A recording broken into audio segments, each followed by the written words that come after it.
Hey guys, and welcome to my channel. Today I wanted to share with you my review of this beautiful steel string acoustic guitar, and the guitar is Eastman E10SS. It's a Dreadnought, and it's a guitar in the style of the Gibson J45. SS stands for slope shoulder, which is the form factor that was popularized by Gibson. And this is something that I only found out recently when I started looking at this guitar. And 10 in the Eastman categorizations identifies what types of materials are being used. So in this guitar, they're using a solid Adirondack top, and then it's got a solid mahogany back and sides. And I'll show you the finish and the materials used in this guitar later because it looks absolutely gorgeous. So in this review, I'm going to do a couple of things. First of all, I'm going to tell you a little bit of a backstory about how I ended up choosing this guitar. And second of all, we're going to run a couple of tests with this guitar, unplugged and also plugged, so that you can get an idea of what it sounds like. If you guys are in a little bit of a hurry, you're more than welcome to skip ahead to the actual testing part. I'm going to be providing you with the time codes in the description. Otherwise, please stay around. I'm going to be telling you a little bit about myself, my guitar learning journey, and also how I picked this guitar. Before we continue, I would really appreciate if you guys could give this video a thumbs up. Please check out some other videos on my channel as well. And if you like what you see, consider subscribing. And if you do subscribe, please remember to keep the notifications bell on. So first of all, let me tell you a little bit about myself. My name is Sasha and I'm a singer. I've been singing for many years and I participated in some competitions and also sang with a jazz band and an orchestra in my hometown. Then I moved away and kind of singing took a bit of a backseat, but for the past 3 years I've been singing and earning my living through singing, apart from the year of the pandemics. And when the pandemics hit, I didn't have many opportunities to perform, and first of all, I started binging on Netflix and I read some books, but there's only so many Netflix shows you can watch. And I also felt guilty that I was wasting the time. And instead of feeling guilty about wasting my time, I thought, why don't I take this as an opportunity to learn an instrument? So I first of all started with the piano, and that was primarily because piano in my head, and that's still the case, aligns more with the type of the songs that I sing, which are sort of like semi-classical, classical, crossover, popular opera, musical theater, and also some jazz standards. And I never thought that the guitar would be an instrument that I would really actually enjoy playing. So I started with the piano, but then 1 month down the line, I was finding it a little bit difficult to just focus on the piano because there's only so many hours of a single practice you can do without getting tired or bored. And then I thought, why don't I also try the guitar? And I was practicing primarily using the musician app, and in that app, if you upgrade your subscription to the highest level, you get access to several instruments. And I already had this Yamaha classical nylon string guitar, which I've had for many years but never actually used. So I did that, and that was the start of my guitar learning journey. So I've been learning the guitar for just over a year now. So half a year into learning guitar and piano, I actually decided to try picking up yet another instrument, which is this beautiful baby here, my alto saxophone. And saxophone is an instrument that I absolutely adore the sound of, and it's an instrument that would stop me in my tracks if I'm traveling or if I hear it anywhere in the city. And it was all good until maybe 3 months in, my neighbors had enough of me practicing indoors and they sent me a penalty letter, or a letter threatening a penalty if I continue my practice. So then I thought, okay, well, I need to practice. I want to still continue practicing and then the only option for me was to go practice outside. And I then thought maybe it's an opportunity for me to also combine some practice time with busking on saxophone, because I already learned a few tunes, and then I thought eventually I'd also be able to busk with a guitar. So I went ahead and bought this portable speaker, Bose S1 Pro, and you can actually see the review of this speaker on my channel. When I was buying this speaker, the guy I was buying it from mentioned that he had a huge collection of like 30 or 50 guitars, and he also spends a lot of time modifying them and repairing them. And by that time I'd been looking and considering buying a steel string acoustics, and I was looking at a couple of options from Yamaha, which is also, you know, a brand of my classical guitar, the keyboard that I use, and the saxophone. And I find Yamaha is really a trustworthy brand for the musical instruments. And he mentioned that instead of looking at this Yamaha aptX2 guitar, I should really check out a similar offering from Eastman, which was a little bit more expensive, but it came with all solid woods. So Eastman was a brand that I'd never heard of at that point of time, but then I started looking at the various reviews of the guitars online for that particular Eastman travel size guitar, but also other Eastmans. Eventually I decided, okay, I wanted to go to the shop and actually called them up and asked them, can I come in with my mock-up busking setup, so my Bose amp, my microphone stand, etc., and test out some guitars? And the guys said, yeah, like, we're quite busy and we don't have much space, but you're more than welcome to come in on one of the quieter days and use one of our quiet rooms. So I then decided to go into the shop, only to realize that I took the bus in the wrong direction, and by the time I'd get to the shop I wouldn't have that much time to test it. So I thought, okay, maybe it's not meant to be, and I kind of left it there.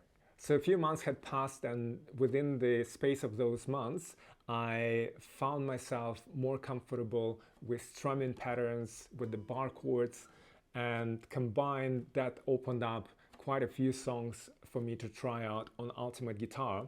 And I actually ventured even once out with my classical nylon string guitar to busk in the city, and I was getting more and more convinced that I may need a steel string acoustics for those songs where I need to do heavier strumming, because classical nylon string just doesn't seem to be suited well for that purpose. I also felt that I'd done enough research, and I was particularly interested in checking out the Eastman series with a cutaway design. It's called AC 122, AC 222, 322, etc. series, because I thought, coming from this guitar which features a cutaway design, I'd enjoy more playing a similar style guitar and it would be an easier transition. So when I got to the shop, I actually asked the guy to try out the all solid wood travel size Eastman guitar, because I thought that guitar would be an ideal companion for busking, because it's relatively light and mobile. But then when he brought it out and I tried it, it just felt so tiny in my hands and not very comfortable. So while he was gone and while I was testing this travel size guitar, I also started browsing and looking around at other guitars, including other brands like Cole Clark, which is an Australian brand, and others. I also tried the kind of entry-level AC 122 CE from Eastman, and this guitar as well, and my eyes just kept coming back to this guitar, because I was so surprised that despite it was in a shape that I didn't think I would like, it just sat so comfortably in my lap, but also it sounded beautiful and it looked beautiful. So while I was in the shop, I decided, okay, I might as well check out the higher end AC AC422 CE Eastman guitar, which is a grand auditorium cutaway style guitar with an absolutely beautiful finish as well. And Andrew, the guy in the shop, brought out the AC422 CE, and then I started playing that guitar next to this and sort of like rotating between them too. And although I like the action on the AC422 CE better and it felt easier to play, I think in my heart I already had made my choice, and I kept coming back to this guitar, actually being surprised with myself that I'm preferring this dreadnought shape, much larger guitar to what I had thought my preference would be, which is a cutaway design. So Andrew was actually asking me if I wanted to leave a deposit, but I'm not somebody who makes decisions quickly, and I usually like to take my time making big decisions such as this one. And in the course of the next few days, I actually went to a bigger store with my friend who plays guitar much better than I do, and we spent like 2 or 3 hours in that other store checking all sorts of guitars and brands. But then my thoughts kept coming back to this one, and after spending 2 sleepless nights in one of those nights, I looked up at the website of the Gladesville guitar store, which stocks Eastmans, to find out, to my surprise, that this guitar was not in stock. So I was a little bit disappointed and heartbroken at that point, only to then find out that this guitar wasn't stock, but it was listed separately as a used guitar. And because it was used, it was actually several $100s cheaper than the original, the price of a new guitar. And then I thought, okay, because I'd already felt that disappointment of realizing that this guitar may not be there in stock, the next day I decided, okay, I'm gonna go take all of my setup, so the speaker, the microphone, etc., and then test the guitar in store, lock myself into a quiet room, and then make a decision then. I'm actually taking my full gear, so I'm taking my microphone stand with a tablet holder, and inside the bag there is a speaker. I grabbed my microphone as well, cables, all that stuff. So, which is what I did, and then I ended up putting the deposit down for this baby. Okay, and now we're actually going to do the review and the sound test of the guitar, which is a part that you guys have been waiting for. So the guitar comes in this hard case by Eastman, and it looks very sturdy. It's quite heavy actually as well. And it's got the latches on the side, which I've opened because I wanted to show you how it looks inside. And then you've got this green velvety finish of the material here, which looks actually very beautiful in combination with the guitar, with the colors of the guitar. So you can see it this way. And on the top here, once you put the guitar down, there's actually a bit of a space where you can put stuff. So for example, I put my CDs in there when I took this guitar out for one busking session. Okay, now let's talk about the guitar itself. So it's got an Adirondack spruce top with a nitrocellulose finish, ebony fretboard, beautiful inlay here on the head, and it's got solid mahogany back and sides.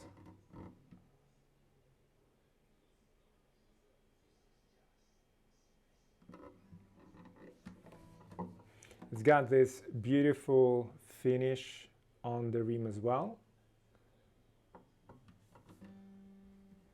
And also all of the frets are very well polished. Let's see if you can see it.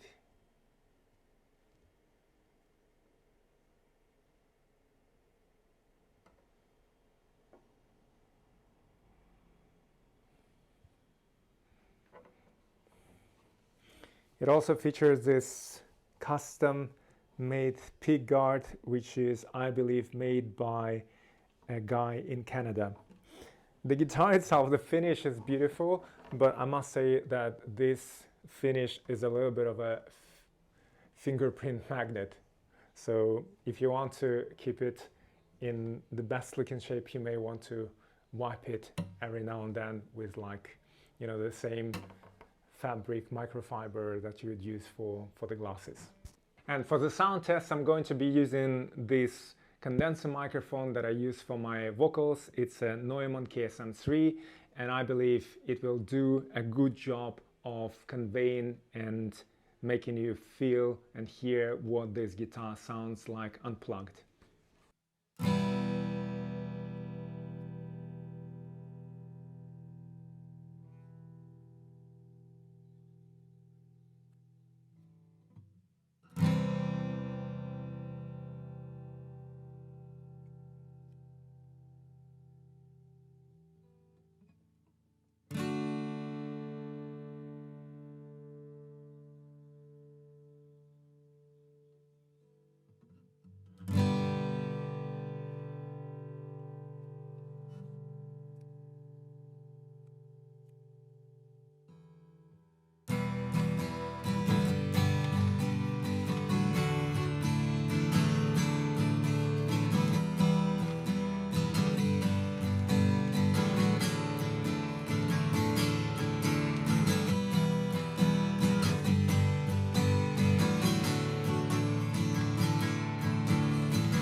Okay, for the next test, we're going to plug the guitar using its built-in pickup system from Eastman, I believe, into the Bose S1 Pro speaker. And I'm going to use the following settings. I'm not going to use Bose's tone match technology. It's going to be switched off. I'm going to put the reverb at 12 o'clock, the bass at 12 o'clock, and the treble at 12 o'clock as well. And I'm going to be recording the sound through my Rode NT1 speaker, which you might be able to see here. This is the one. And yeah, let's see, I'll try to play exactly the same sequence of chords and finger picking.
Okay guys, so this concludes my review of the Eastman E10SS guitar, and this is an absolutely beautiful and magnificent guitar that I look forward to playing on for many years to come and growing up with it. They say that the Adirondack top and solid woods in general take at least a couple of years to truly open up and sound its best. And I hope in a couple of years' time I'll also open up as a player and be able to play guitar much better. And I also wanted to thank each and every one of you who have been supporting me on this journey and made the purchase of this guitar possible. Those guys who gave me small gifts like this beautiful hat and also this cute Lego saxophone player. I hope that I'll be seeing many of you on my channel on other videos, and also remember to tune into one of my weekly live streams. Bye!